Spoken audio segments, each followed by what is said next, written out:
হাই friends, কি খবৰ আপোনালোকৰ? আশা কৰোঁ আপোনালোক ভালে আছে। মোৰ চেনেলৰ অন্য এটা ভিডিঅ'লৈ আপোনালোক সকলোকে স্বাগতম জনাইছোঁ। আজি পোহৰৰ উৎসৱ দীপাৱলীৰ মোৰ ফালৰ পৰা সকলোলৈকে শুভেচ্ছা জ্ঞাপন কৰিলোঁ। এতিয়া ৰাতিপুৱাৰ ব্ৰেকফাষ্ট খাবৰ কাৰণে ভাবিলোঁ ডিম আৰু ব্ৰেডেৰে কিবা ৰেচিপি এটা বনাই ৰাতিপুৱাৰ চাহকাপ আমি খাই লওঁ।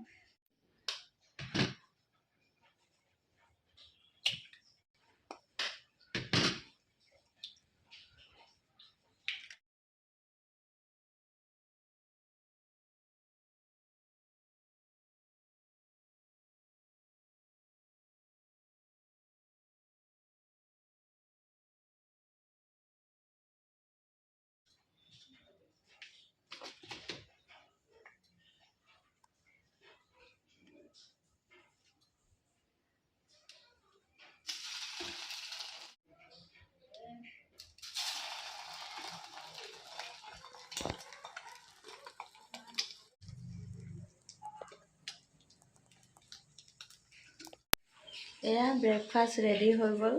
আমি ৰাতিপুৱাৰ চাহকাপ খাই লওঁ।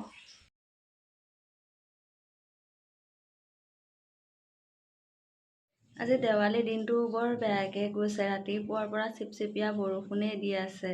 এতিয়ালৈকে বৰষুণ এৰাই নাই। চাকি বন্তি জ্বলাবলৈও আজি অসুবিধাই হ'ব, কাৰণ বতাহো মাৰি আছে লাহে লাহে, আকৌ বৰষুণো দি আছে চিপচিপীয়াকৈ।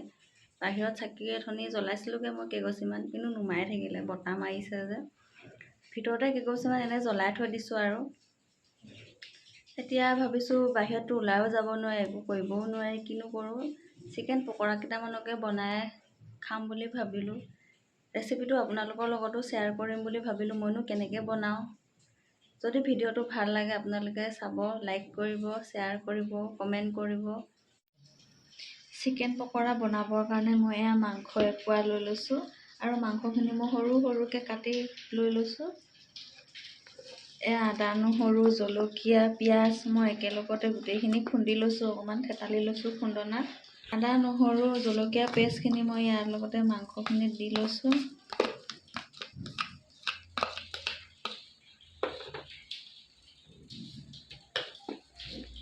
ইয়াতে হালধি অকণমান দি দিম।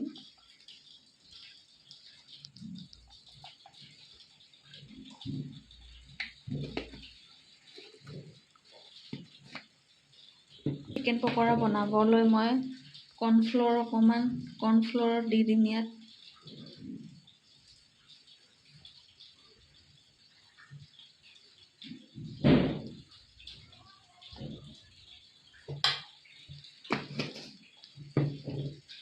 নিমখ, হালধি, মছলা মই ইয়াতে চব সানি ল'ম গোটেইখিনি একেলগতে।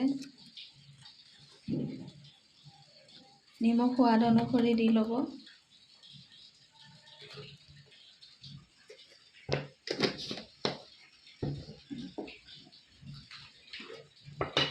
ইয়াত মই মছলা দিম। ইয়াতে মই জিৰা গুড়ি, ধনিয়া চব একেলগতে ইয়াত মিক্স কৰি থৈ দিছোঁ। ইয়াৰ পৰা আৰু অকণমান মছলা দিছোঁ।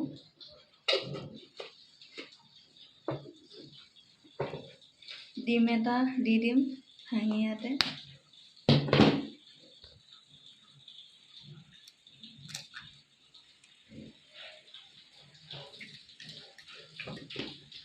এনেকৈ মই সানি ল'ম একেলগতে মিক্স কৰি।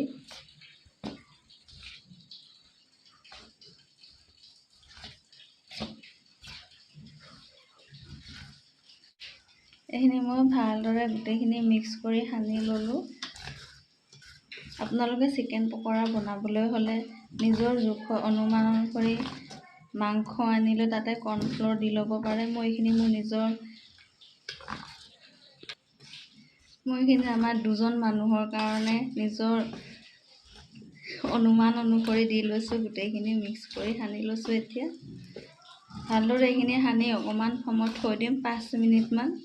তাৰপাছত এইখিনি চিকেন পকৰা বনাম। চিকেন পকৰাখিনি অকণমান ধুনীয়া কালাৰ হ'বৰ কাৰণে মই ইয়াতে মিক্স কৰি দিম লাল মিৰ্চ অকণমান, কালাৰটো ধুনীয়া আহিব তেতিয়া।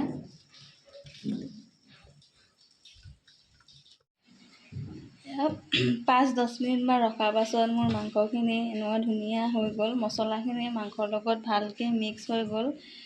লগতে ইয়াতে মই কথা এটা কৈ থওঁ, ইয়াত মই শেষত নেমু অকণমান চেপি দিম। অথনি নেমু অকণমান দিবলৈ পাহৰি থাকি গ'ল। ইয়াতে মই নেমু অকণমান চেপি দিম। আপোনালোকে দিবও পাৰে, নিদিবও পাৰে, আপোনালোকৰ ইচ্ছা অনুসৰি। ইয়াতে নেমুখিনি চেপি মই আকৌ ভালদৰে মাংসখিনি সানি লওঁ।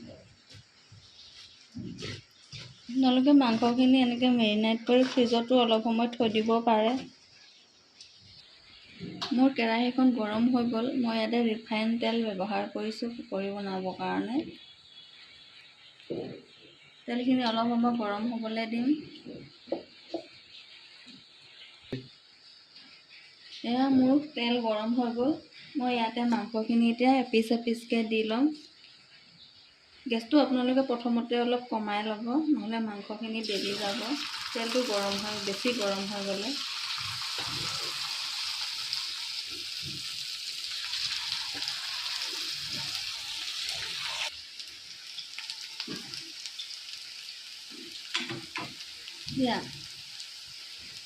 এইখিনি মই গোটেইখিনি এতিয়া এপিচ এপিচকৈ দি ল'লোঁ।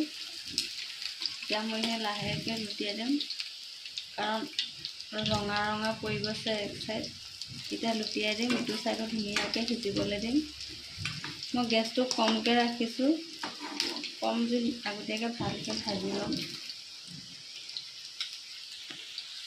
এতিয়া দেখিছেনে কিমান ধুনীয়া কালাৰ হৈ গ'ল।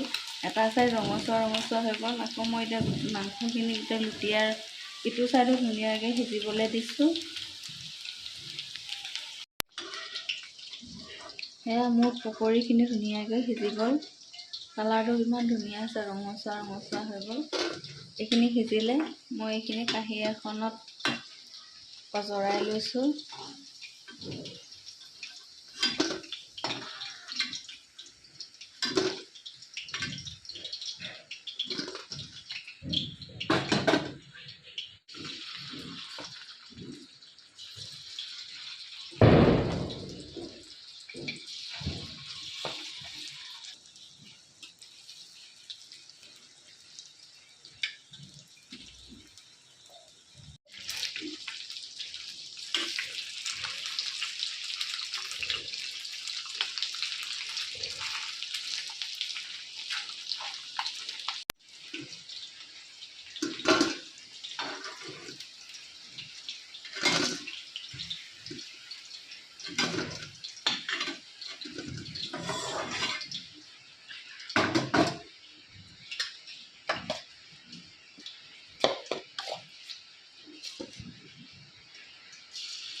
এয়া মোৰ গৰম পকৰি ৰেডি হৈ গ'ল।